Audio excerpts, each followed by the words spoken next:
welcome back. 12:44. Calling all football fans. We are nearly 7 weeks away from America's favorite sport making its return. And as all 32 teams report for organized team activities, these athletes will be spending a lot of time in the locker rooms. But here's something you might not think about as a fan. Locker room culture. It's something that's shifting as Gen Z now dominates the generation in the workforce. And lucky for us, we have two people joining us who are spearheading the league's locker room culture transformation. So here with us now is Miami Dolphins fullback and team captain Alec Ingold and NFL team culture coach Dr. Fred Johnson. Thank you both for being here. Let me start with you, Alec. What about locker room culture needed to change for you to take on this mission? Man, I think every single year is a brand new year. There's so much turnover in the lockers now. We're leasing our lockers one at a time. So coming together as a team 1 year at a time to be able to build that culture, it's quick, it's efficient, and that's what needs to happen. Dr. Johnson, in your work, what do you think has been the hardest thing to change about locker room culture in the league? Moving to a culture where players are going to be real with each other, vulnerable with each other, which have in the past have been taught as weakness.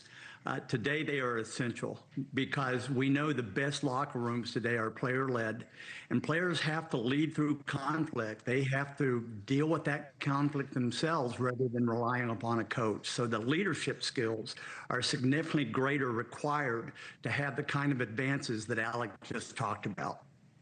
And Alec, your quarterback underwent an injury not too long ago. And what had the locker room, learned from that in that moment and kind of went through with that? Yeah, I think the injury rate in the NFL is obviously really high. We all have to go through our knickknacks, our adversity throughout a season. And as a team, you have to be able to be prepared in the offseason, what we're doing, coming together as a team, so that whatever adversity shows up in the season, we're able to come closer together, solve those issues together as a unit, and move forward. So I feel like we all had to learn those lessons. We're obviously going to be really excited to show everyone what we've been up to this last year. And Dr. Johnson, how do you get the locker room through moments like that, would you say? You get through those moments by developing deep relationships with the captains, who typically are the highest influencers in the locker room. And you're working behind the scenes with them, challenging them to take leadership, to have conversations that normally wouldn't happen, to have the courage to lean in and hold their players, their teammates accountable. We call that sideways accountability. And in the past, it's been, if the players did that, they were seen as getting out of their lane. Today, if the players don't do that and they don't sharpen each other, they're not going to find that edge that you need in championship teams. So it's a lot about supporting one another, maybe kind of taking away the tough guy part of it and really kind of supporting each other and talking to each other. And I know, Dr. Johnson, you said the role Gen Z plays in locker room culture. You said in an interview with the Wall Street Journal that, quote, they insist on a life that is full, a life that is multidimensional. And if you try to shame them, you're going to be talking to yourself. So how much has the younger generation contributed to the shift that we're seeing? Well, they insist on it. If you don't know their story as a coach, they're not going to buy into you.